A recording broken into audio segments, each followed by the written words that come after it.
Hello, I'm Jenny Luscombe and I'm a facilitator of healing and a passionate teacher of self-healing. I'm just about to do my show on Holistic Radio, which happens every Monday from 5 till 6, and that's on Telegram. It would really help me to help others if you would like the video, share and subscribe if you like what you've heard here today. So today's show is all about the rise of the divine feminine and whether or not we need a divine masculine in our lives in order to do that. Thank you for listening. Hello, this is Jenny Luscombe, and this is Feeling is Healing. I've got no idea what episode we're up to. I've lost track. Today's show is basically we're going to be kind of we're going to be contemplating a question.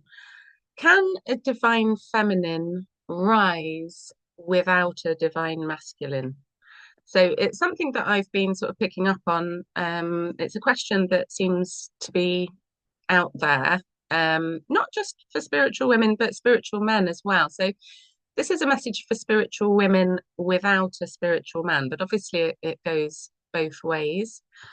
So how's everybody doing? I'm kind of, oh God, they picking up on the energies and everything in the world, and from others around me and clients that things are getting more and more chaotic and confusing out there. Many of us sort of see ourselves as anchoring the light, which is not easy when things do seem to be falling apart all over the place. That might not be the case for everybody, obviously, but there's a lot of awake folk wondering about themselves and sort of feeling like they're failing at what they're doing, what they're trying to do, feeling afraid when they're kind of slipping into unconsciousness and triggers, and worried that they're going in the opposite direction of unity and peace and freedom. It's okay to do that sometimes. It's just the human journey. And it does make sense to feel that way. I'm noticing that relationships are just a massive thing at the moment. If you're single, you probably wouldn't notice, but relationships do seem to be falling apart, and our lives are falling away for all of us in some way or another. So there's a big reorganization occurring, and it is quite uncomfortable for a lot of people at the moment. The cognitive dissonance in the world is magnifying, and we're being forced to face things that we don't necessarily want to face. And we've kind of been doing that all of our lives, but it's cranking up a notch. So I think if your life feels like a struggle at the moment, then it just is. And it doesn't necessarily mean that you've done anything wrong, or that you are someone wrong, or even that you are unsafe. It's likely to be the opposite, actually, if things are feeling a struggle for you. So if you think about what you desperately want in your life, it's helpful to know, which many of us have been finding out over the last few years, that being approved of, being liked, being loved is not necessarily the prerequisite for getting that thing that you're desperate for. So standing in truth and integrity at this time does require balls of steel, whatever gender you are. So it's actually a fact, I think, from observing myself and others, that not being approved of and not being liked by the people around you can sometimes be one of the most reliable signs from the universe that you are getting it right, and that you are in fact going the right way. So it's a bit of a topsy-turvy, upside down, inverted reality that we're collectively in. So many of us have become aware that relationships are a theme. And that's not necessarily just with your partners, but with your friends, your parents, your kids. And it does sometimes feel like something's gone terribly wrong, and we don't always know what to do. And we're also picking up that there's a lot of information out there on the internet, it's all over the place, that the feminine is rising. So the women are rising, and that it's that in itself that is the key to the new earth being manifested.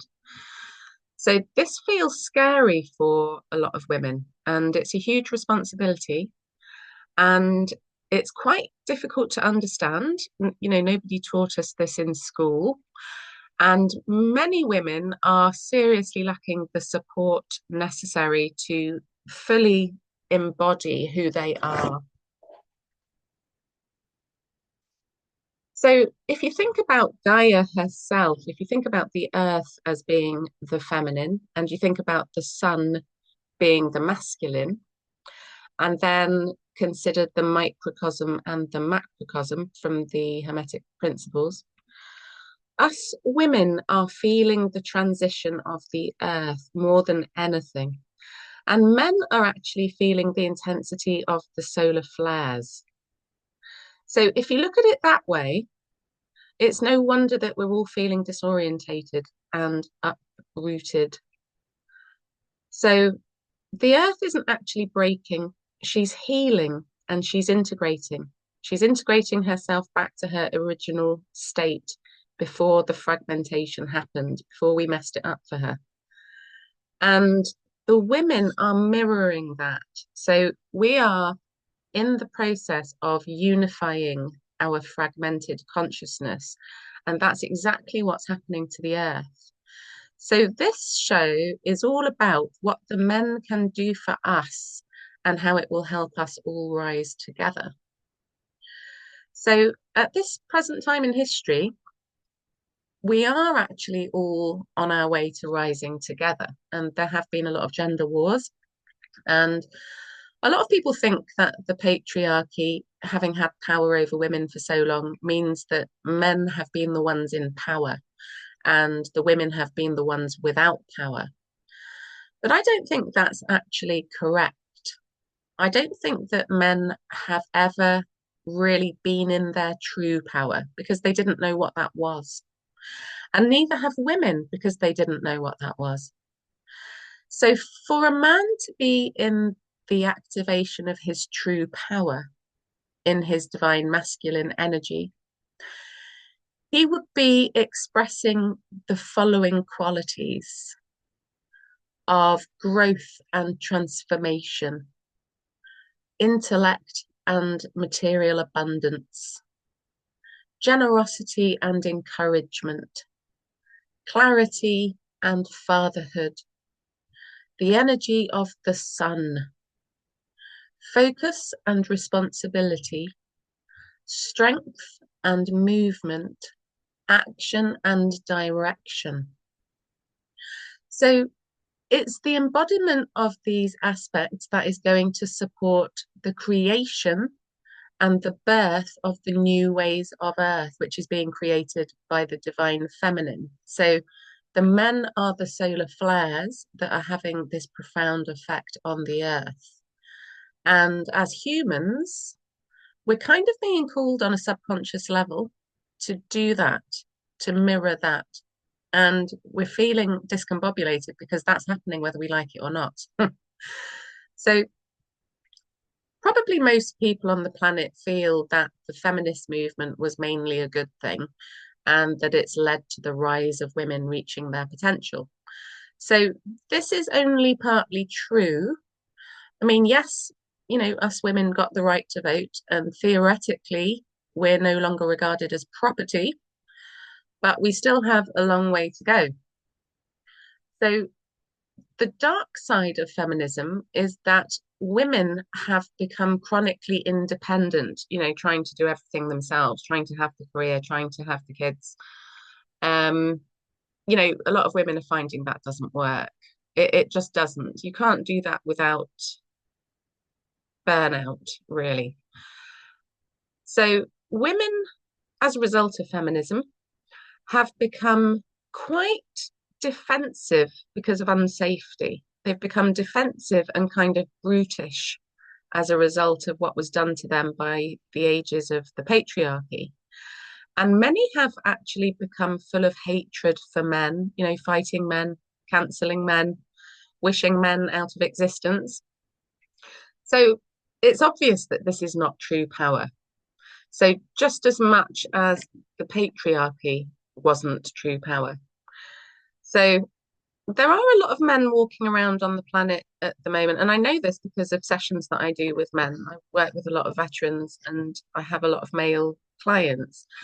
A lot of men had a very disempowering mum, and there's been a lot of inversion in the genders. It's, I'm not going to go into all of that today, but so since the feminist movement, men have become extremely confused, and it's not surprising. And they have been weakened and they have been disempowered. And what I'm finding is that the majority of men don't want to be responsible for perpetuating this power over and this control of women. But as a result of everything that's gone on, their divine masculine aspects have been suppressed as a result of all of this confusion. And because they've been often raised by feminist mums, they don't want to perpetuate this wounding that they've felt that men that have gone before, are responsible for. They feel subconsciously or consciously the wounding in their mums, and they feel that very deeply. And they don't know what to do with women. And, women don't help the matter because women are sort of, we do have very mixed messages sometimes.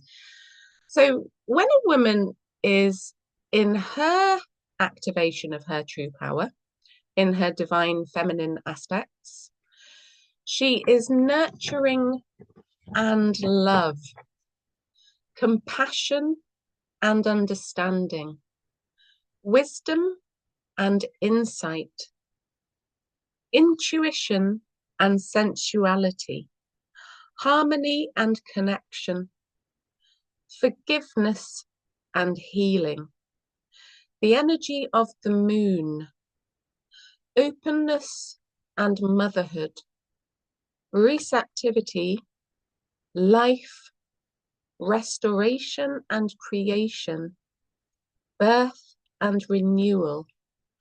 And many in spiritual circles refer to these aspects as the goddess energy.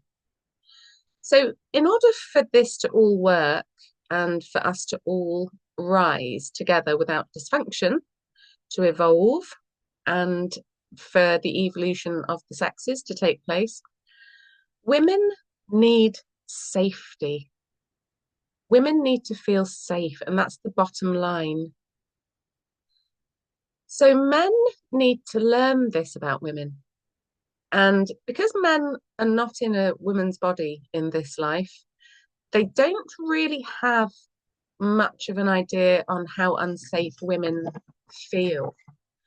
And that's a daily thing, just walking down the road sometimes when it's like getting dark and there's somebody behind you.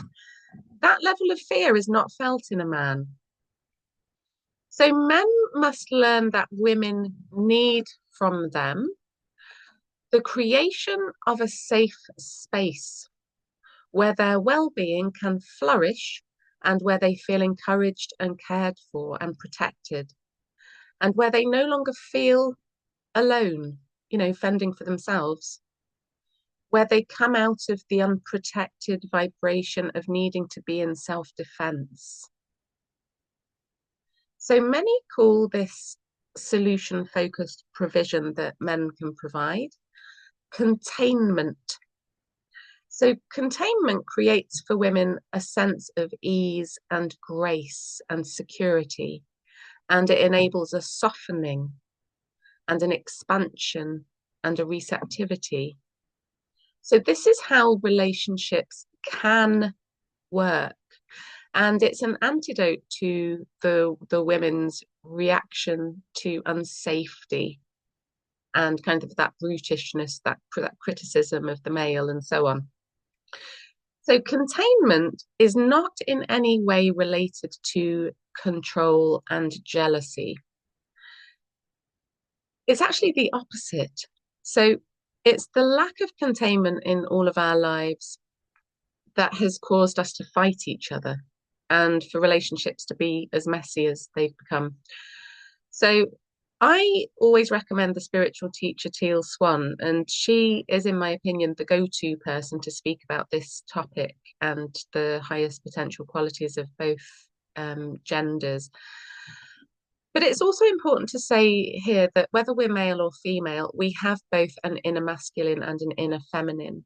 So the divine gender roles apply whether you are in a heterosexual or a homosexual relationship. It's still how to make safe relationships work. And it creates a massive win-win as opposed to I win, you lose energy. And win-win energy is literally my most favorite thing ever. So, having worked in education for a large proportion of my life, it's staggering to me that relationships aren't really prioritized or even taught in schools. When, if you think about life, if you think about what you do every day, life is relationships.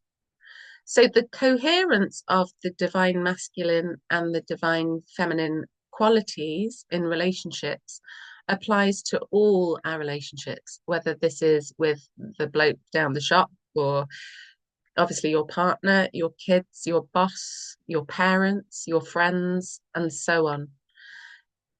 It doesn't matter, if the woman in your life isn't your partner. So the women in your life, if they're your friends and you happen to be a man, they would still benefit from this containership.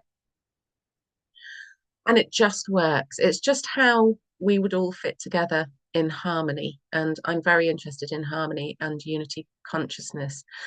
So just to sort of scoot back to the original question, can a divine feminine rise without a divine masculine? Well, if you look out into the world, there are many divine feminines, that are quite big names that don't have a man around them, and they're nailing it. But this is not easy, especially if you are carrying lots of ancestral weight that you're transmuting.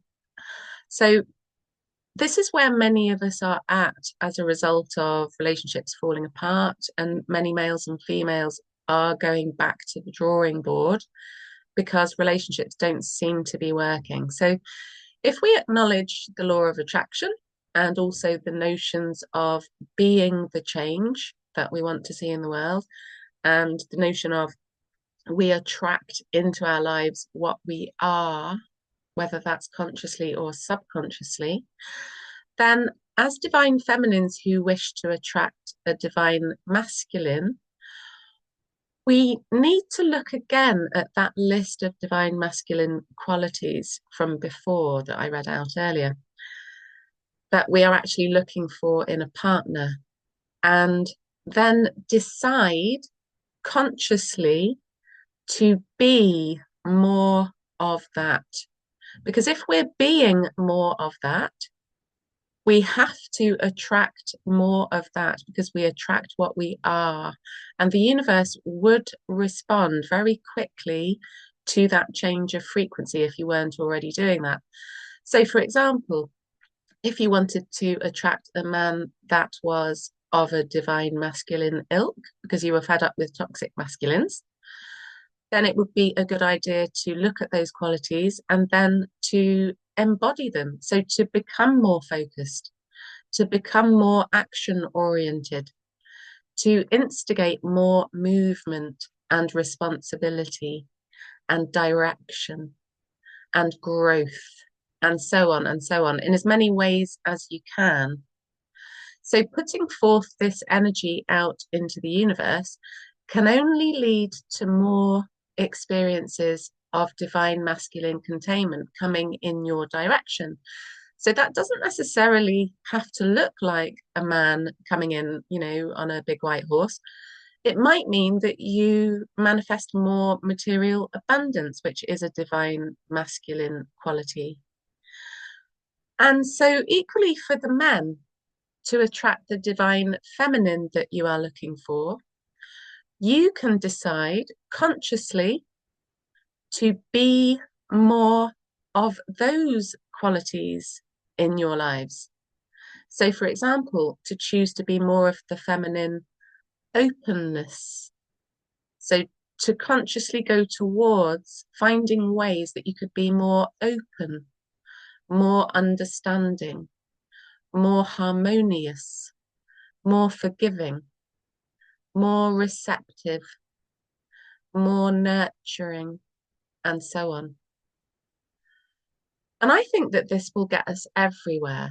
And a lot of people do feel stuck on this, and they feel like, oh, I've got this scapegoat frequency in my energy, and it just means I keep attracting the same type of man, however much healing I do. And we do always have kind of sticking points when we're doing our healing, and we come back to the same thing over and over again.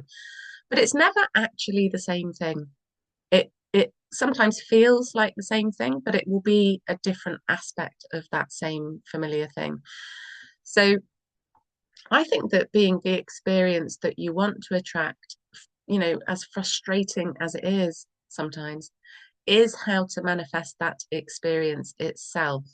And I think going about it this way is quite different to other things that you might be trying. So think about a male-female relationship in terms of the sun's activity upon the earth.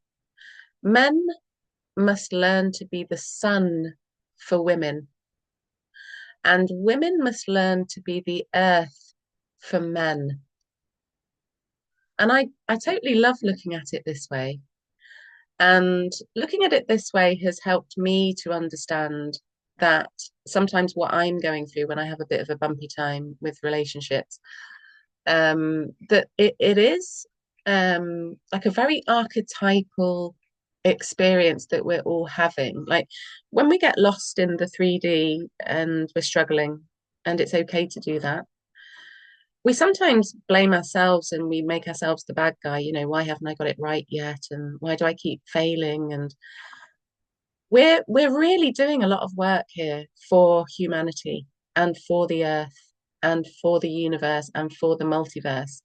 And the work that we're doing is going to pay off. It might not feel like it is at the moment, but it's huge. And like the further and further I go on this journey, the more archetypal everything seems to me. So I love looking at it this way. So I hope that that's helped all of you understand what's going on with relationships a bit more, and also in the world, a little bit more than before. So I think that's pretty much all I wanted to say today. So I've got a bit of extra time to have a chat with you guys that have come here on the live. So thank you everybody for listening. Hello. I can see Carly. I can see Kevin. I disagree with some of that. I'm attracted to the divine feminine and not attracted to the divine masculine. Like I'm attracted to all things of the divine feminine, but someone that is intuitive and help me as a counterpart or as a balance to. Sure, I try to be balanced within, balancing the divine feminine and the divine masculine within. I've learned that. It's been a lot of work doing that. Being a cabbie, I was always tough and rough and, ready to go, if you're not going to cooperate. But now that I'm done with that, I've opened my heart. I've become more intuitive. I've become more loving and forgiving both myself and others, and been able to heal because of that. I needed that balance within before I could heal. And now that I've achieved that through a lot of hard work and shadow work, they call it, looking within and not being satisfied with who I was, but reaching forward to be better. Man, a better man, stronger man. And the problem with relationships in America are the women are increasing in their awareness before the men, because the men are focused on work and providing for their family. and materialism. Those that are focused on materialism and don't do spiritual work, they do not grow. So if one of the spouses is doing the spiritual work and the other spouse is not, this is what leads to the breakup of relationships across again. And yeah, I noticed it even with myself. If a woman is remaining to be focused on materialism and at the expense of her spiritual growth, and will not walk away from old ways of thinking, old paradigms, I'm out, because I want a woman that will grow with me as I grow my awareness and knowledge of different things. I want someone also that is willing to grow, not to be, oh, I'm happy where I am. I'll just stay in this chair for the rest of my life and be able to walk on a log and go to church on Sundays and a roast beef on Sunday. That's it. That's all I'm going to do the rest of my life. Oh, see Oh, that's funny. Yeah, I agree. I think what I'm finding with clients and things and people around me, a lot of people are really struggling with that, quest for somebody to grow with, because, I'm looking for somebody to grow with as well. And there seems to be like a big mismatch for a lot of people. They find somebody that they think is the right person that is going to grow with them, but then they have this that there's a some people call it the dupe pattern. So if you feel duped by somebody, it's when you first set out in a relationship, it's when somebody isn't fully honest, and they not necessarily deliberately, but often people aren't authentic when they start a relationship because they want to impress and they want to get the girl or they want to get the guy. And so when the relationship gets going, eventually people relax and then they start to see the truth of who each other is. And then sometimes people realize, oh, that person isn't who I thought, actually, because the mask comes off. And so they thought they had somebody there that they could grow with. And then the relationship ends up kind of falling apart because they felt duped. So I'm seeing a lot of mismatch. People think they're manifesting the right person, and then there's this amazing guy or this amazing girl in front of them, and then it falls apart because there was a lack of authenticity. But I guess this is just what's going on for all of us. Like, we're all healing, and it's not a thing that is done. It's an ongoing process of kind of shedding our skins. But yeah, I agree with you, Kevin. Like, the attracting somebody that you can grow with is, I'm sure what most people want. I think there's also there's a big misconception out there in the world. Like, when we were all younger, we were kind of sold the Disney story of kind of together forever and happily ever after and all of that. And I'm a bit on the fence about this because, I know people that have been together for a long time and they're very happy, or they seem to be. But I just don't think that you can grow and necessarily stay with the same person. But if you can find somebody who is being authentic at the beginning of a relationship, and, it seems like they are who they say they are, and that you're doing the same, then I don't see any reason why there can't be longevity there. But I think that longevity is often seen as a success. A relationship is successful if they've been together for 50 years or whatever. And it just isn't like that. I mean, my parents are still together and they never got on. So it's but some are together for 50 years and they do get along. So there's always that contrast. there is, yeah. Dandy. Yeah, there is. It's, we can't generalize. Yeah, oh, it's a difficult one. It's a difficult one. But good luck with that journey, Kevin. Oh, thank you. But Andy, could you open Carly's mic so she can? And Harry, where's he going? He might have. Yeah. I don't know what happened to Andy. Harry, I can't open your mic, but if I could, I would. Oh, I've just managed to do that. I didn't know I could do that. Anyway, she might not want to. How are you, Carly? I'm here. Hi, guys. Hi. Hi. Well, yeah, now you know you can open it, right?